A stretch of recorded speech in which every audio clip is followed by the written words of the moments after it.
सियावर रामचंद्र भगवान की, मां जानकी की, माता जानकी की।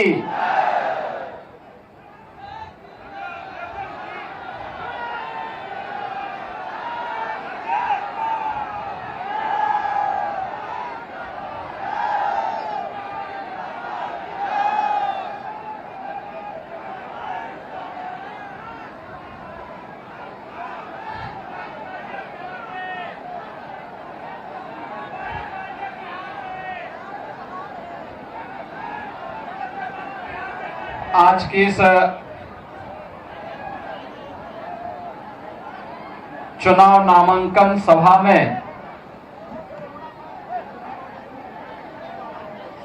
में उपस्थित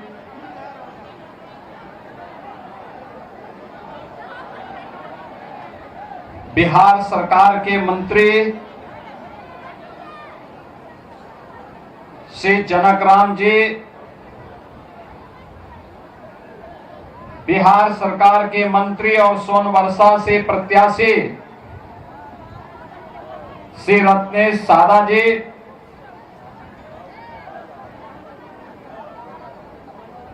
सहरसा के लोकप्रिय प्रत्याशी डॉक्टर आलोक रंजन जी,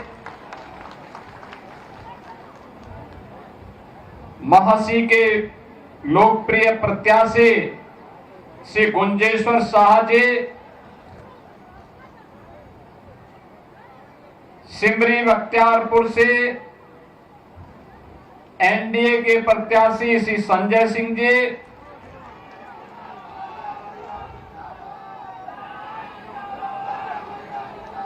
हजारीबाग के लोकप्रिय सांसद श्री मनीष जायसवाल जी,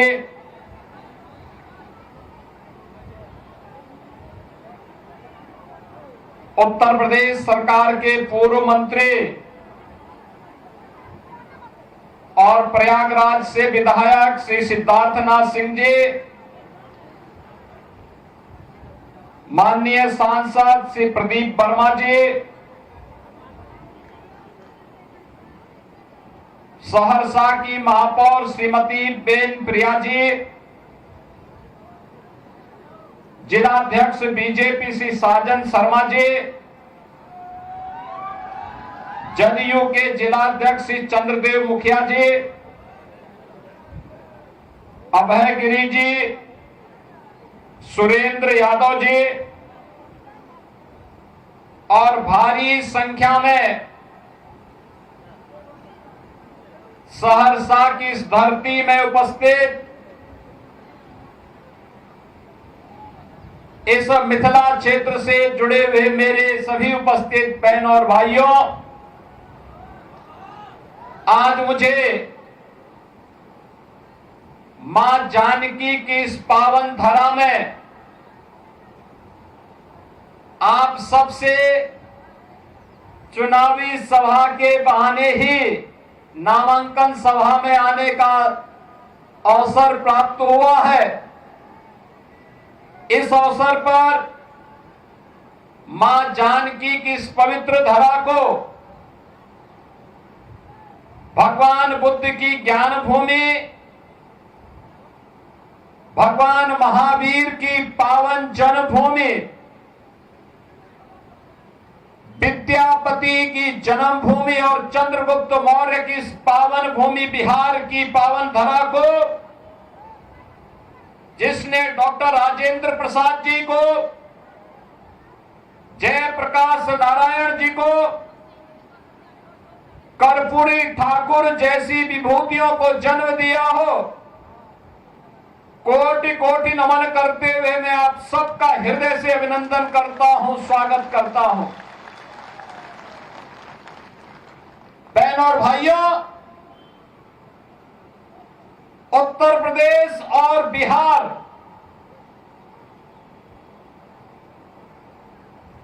ये केवल राम और मां जानकी के मिलन की ही भूमि नहीं है, यह हम सब की एक साझी विरासत, साझी संस्कृति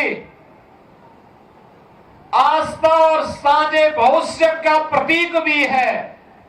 और उसी साझी विरासत को एक साथ आगे बढ़ाने के संकल्प के साथ मैं आज उस पावन संकल्प के साथ जोड़ने के लिए आपके बीच में यहां पर उपस्थित हुआ हूं। आज से 10 वर्ष पहले, 8 वर्ष पहले जब हम लोग बिहार में आते थे, एक प्रश्न बिहार की ओर से छेड़ा जाता था और वे बोलते थे, क्या अयोध्या में राम मंदिर बनेगा? हम लोग कहते थे अवश्य बनेगा, अवश्य बनेगा। यहां का राम भक्त कहता था कब बनेगा? हमारे पत्रकार बंधु भी प्रश्न करते थे कैसे बनेगा? और कांग्रेस और आरजेडी के लोग बोलते थे कभी नहीं बनेगा। हम कहते थे बनेगा, बनेगा, अवश्य बनेगा। यहां का राम भक्त कहता था कि रामलला हम आएंगे, मंदिर वहीं बनाएंगे। भविष्य की एक शुभ संकेत को लेकर के उत्साह और उमंग के साथ दौड़ता था, खड़ा होता था।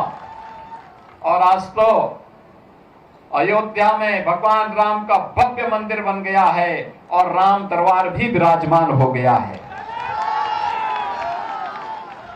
अयोध्या में भगवान राम, मां जानकी, भरत जी, लक्ष्मण जी, शत्रुघ्न जी, हनुमान जी, इन सब का दरबार भी राम जन्मभूमि में विराजमान हो गया है। और अब तो बिहार की धरती पर भी मां जानकी का 900 करोड़ रुपए की लागत से भव्य मंदिर का निर्माण का कार्य प्रारंभ हो चुका है। यह है विरासत। और बिहार के पास तो एक समृद्ध विरासत है। ये समृद्ध विरासत मां जानकी का भी है। ये समृद्ध विरासत भगवान बुद्ध की ज्ञान की परंपरा का भी है। भगवान महावीर की जन्मभूमि का भी है। विद्यापति के ज्ञान की परंपरा का भी है। आर्यभट्ट के गणतज्ञ जैसे विश्व प्रसिद्ध गणतज्ञ की विरासत का भी है। और वैशाली के लोकतंत्र की भी है। और लोकतंत्र पर आ जाएंगे, कोई जेपी खड़ा हो जाएगा बिहार से लोकतंत्र को बचाने के लिए। वह समृद्ध विरासत भी बिहार के पास है। याद करिए, इसी बिहार की धरती ने डॉक्टर राजेंद्र प्रसाद जी को जन्म दिया था। देश के प्रथम राष्ट्रपति बने और राष्ट्रपति बनने के बाद स्वतंत्र भारत में सोमनाथ के मंदिर का पुनरुद्धार का कार्य होना है। पंडित जवाहरलाल नेहरू ने कहा नहीं जाना है।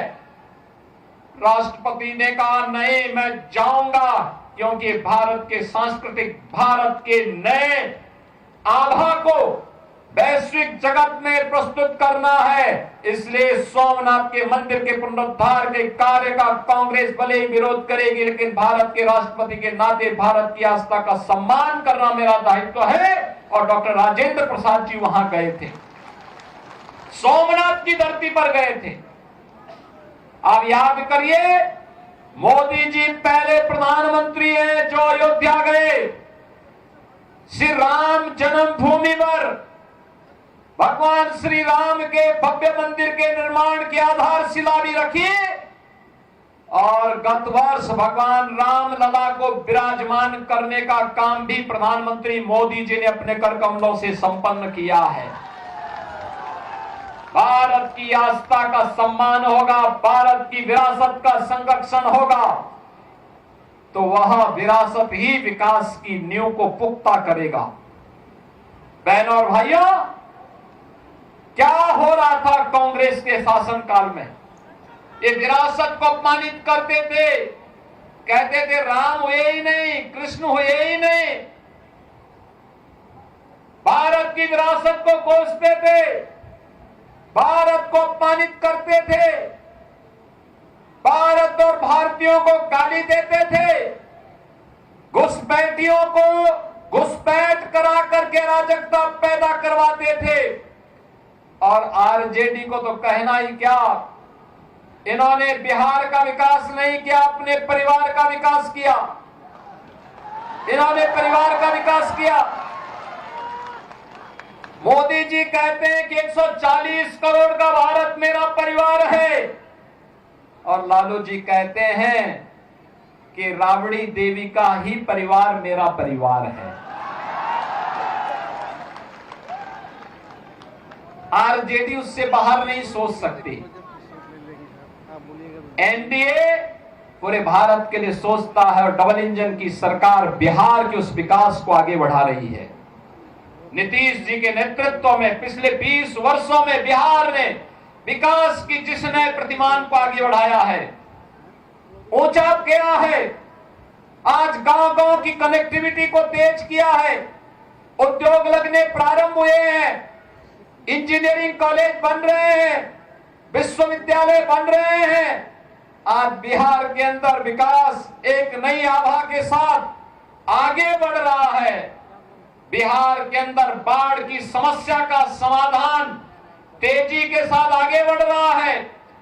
आज जब बिहार में विरासत और विकास के इस अभियान को आगे बढ़ाने का कार्य एनडीए की डबल इंजन की सरकार आगे बढ़ा रही है, बिहार की पहचान आज मेट्रो के रूप में, रेलवे की बेहतरीन कनेक्टिविटी के रूप में, हाईवे के रूप में, एक्सप्रेसवे के रूप में, एयरपोर्ट के रूप में, वाटरवे के रूप में आज जब बिहार को पहचान मिल रही है, तो आपकी इस पहचान को फिर से धूमिल करने के लिए कांग्रेस और आरजेडी ने एक सगोपा छोड़ा है कि विकास नहीं बुर्का चाहिए।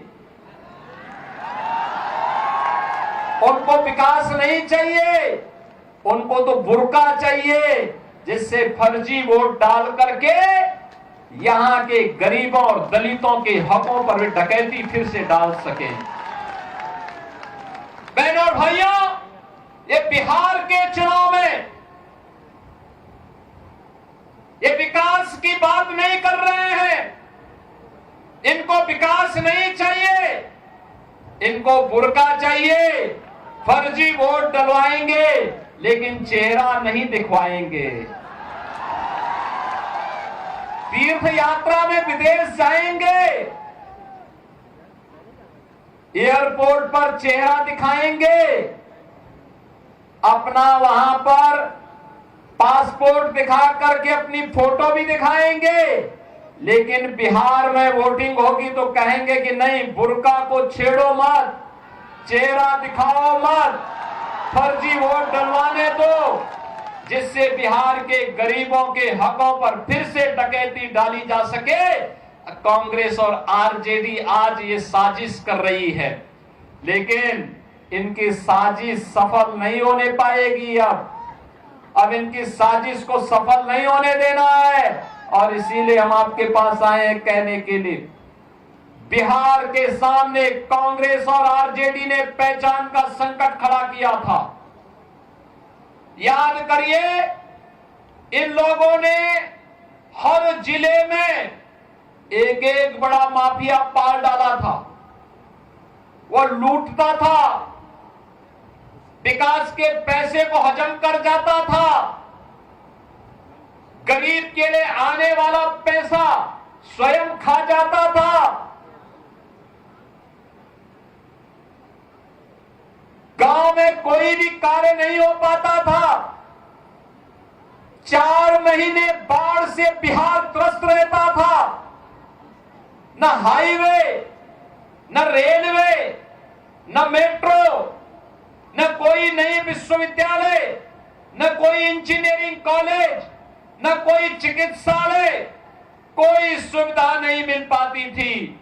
और विरासत को तो अपमानित करते ही थे। पर्व और त्योहार आता था, पहले से ही लोगों में अपशकुन नजर आने लगता था कि पता नहीं कहां दंगा हो जाए, कहां गुंडागिर्दी करके किसके किस पर कहर पड़ जाए।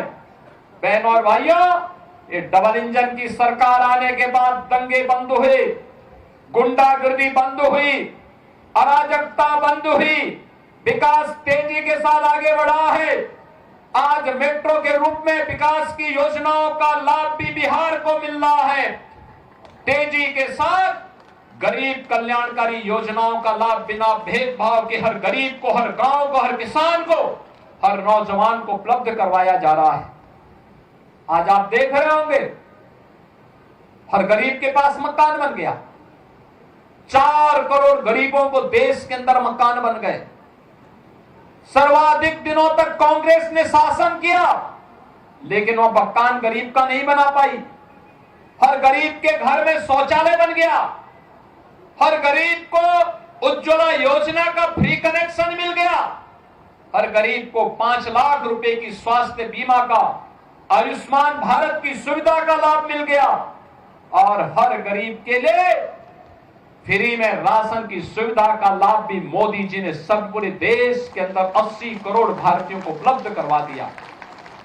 पहले कहां जाता था?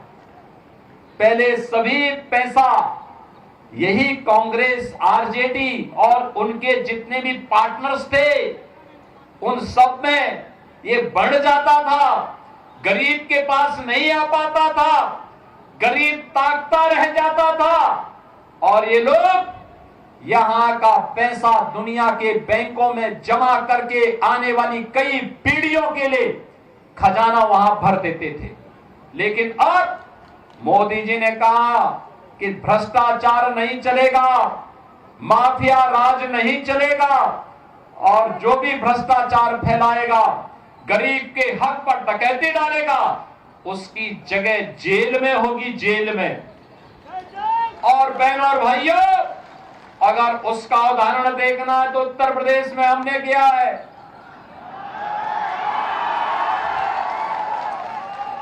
सिद्धार्थनाथ सिंह जी हमारे विधायक हैं, मंत्री रहे हैं हमारे साथ में उत्तर प्रदेश में।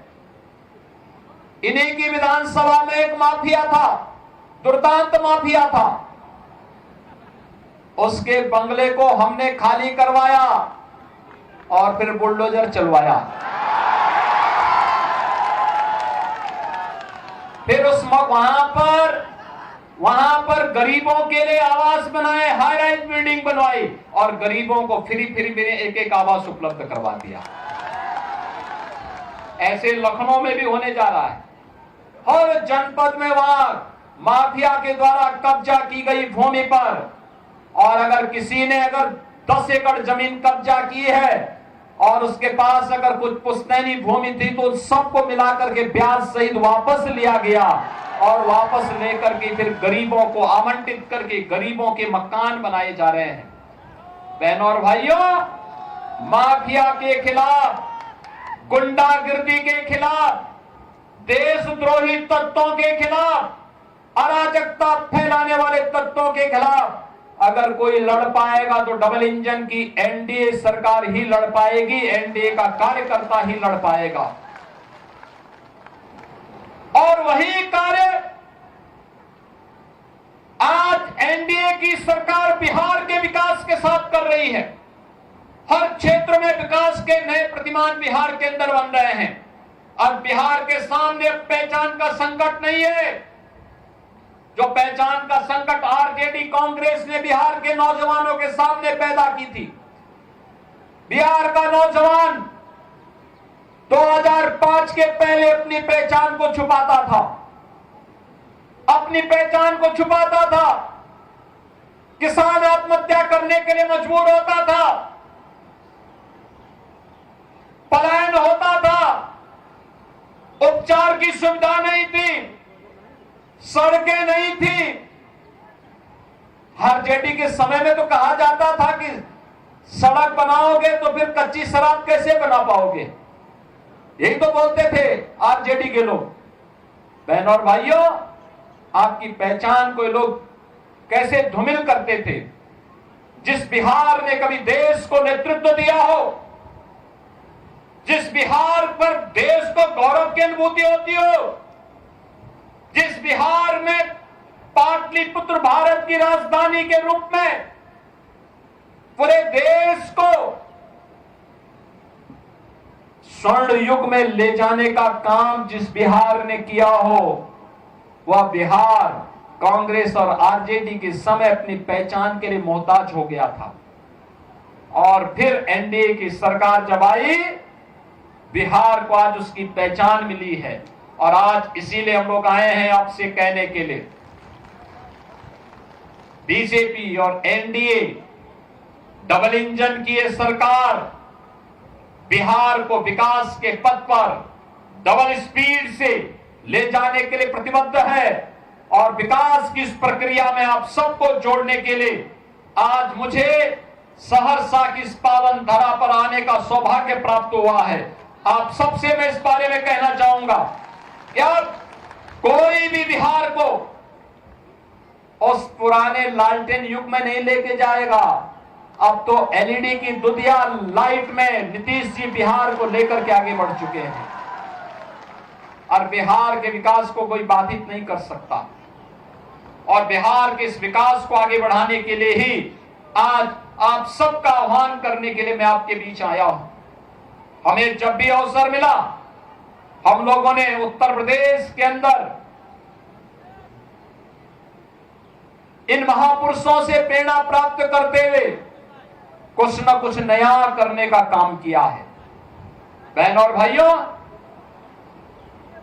सरदेव जयप्रकाश जी की पावन जन्मभूमि उत्तर प्रदेश और बिहार के जंक्शन में बलिया जनपद से सटे हुए है। सितादेरा में हम लोगों ने उनकी पावन जन्मभूमि पर उनका भव्य स्मारक बनाने का काम हम लोगों ने वहां पर किया है। वहां पर सदैव जयप्रकाश जी ने 1977 में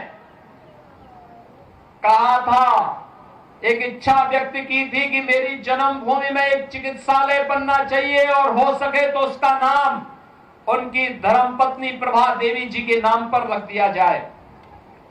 उत्तर प्रदेश में समाजवादी पार्टी की सरकार ये कार्य नहीं कर पाई, लेकिन ये सौभाग्य हमारा है 17 में हमारी सरकार आई, हम लोगों ने वहां के चिकित्सालय का नाम सदैव जयप्रकाश जी की धर्मपत्नी के नाम पर किया है। आज वहां की कनेक्टिविटी को बेहतर किया है और विकास की प्रक्रिया के साथ, तेजी के साथ सितादेरा भी आगे बढ़ चुका है। हमें उत्तर प्रदेश के अंदर एक नेशनल लॉ यूनिवर्सिटी की स्थापना करनी थी, हमने वह भी प्रयागराज की धरती पे किया। जब विश्वविद्यालय स्थापित हो रहा था, लोगों ने कहा किस नाम से होगा, हम लोगों ने कहा कि संविधान सभा के अध्यक्ष के रूप में डॉक्टर राजेंद्र बाबू का योगदान था, डॉक्टर राजेंद्र प्रसाद जी के नाम पर नेशनल लॉ यूनिवर्सिटी का नामकरण होगा। बहनों और भाइयों, आज बौद्ध कनेक्टिविटी की दृष्टि से अगर आप देखेंगे कितना बेहतर कार्य डबल इंजन सरकार बौद्ध परिपथ के रूप में कर रही है। बौद्ध परिपथ को जोड़ने का काम हो या अयोध्या से सीतामढ़ी तक राम जानकी मार्ग के माध्यम से अयोध्या की कनेक्टिविटी को बेहतर बनाने के लिए यह कार्य भी डबल इंजन की भारतीय जनता पार्टी की उत्तर प्रदेश सरकार आपके साथ मिलकर के कर रही है। और इसीलिए आज आप सबसे कहने के लिए मैं आया हूं, भारतीय जनता पार्टी ने सहरसा से एक लोकप्रिय प्रत्याशी डॉक्टर आलोक रंजन जी को आपके बीच में पुनः उतारा है। डॉक्टर आलोक रंजन जी आपके बीच में हैं। सोनबरसा से बिहार सरकार के मंत्री श्री रत्नेश सारा जी प्रत्याशी के रूप में आपके बीच में हैं। महसी से श्री गुंजेश्वर शाह जी प्रत्याशी के रूप में आपके बीच में हैं और एनडीए लोजपा के प्रत्याशी सिमरी बख्तियारपुर से श्री संजय सिंह जी आपके बीच में हैं। बहनों और भाइयों, ये एनडीए के हमारे प्रत्याशी हैं।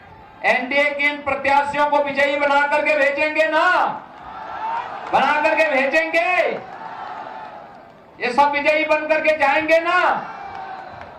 तो आज तो नामांकन की प्रक्रिया पूरी होने जा रही है। अभी दीपावली के बाद चुनावी सभाएं होंगी। इस अवसर पर आप सबका मैं आह्वान करूंगा। ये चारों प्रत्याशी यहां पर एनडीए के हैं। इन एनडीए के हमारे प्रत्याशियों को भारी बहुमत से विजयी बनाना है। एनडीए की सरकार को लेके आना है। आप सब इनको विजयी बनाएंगे तो मेरे साथ बोलेंगे भारत माता की, भारत माता की, भारत माता की जय जय श्री राम, जय जय श्री राम। आप सबको दीपावली की और छठ महापर्व की मंगल में शुभकामनाएं देते हुए मैं वाणी को विराम देता हूं। धन्यवाद। जय हिंद।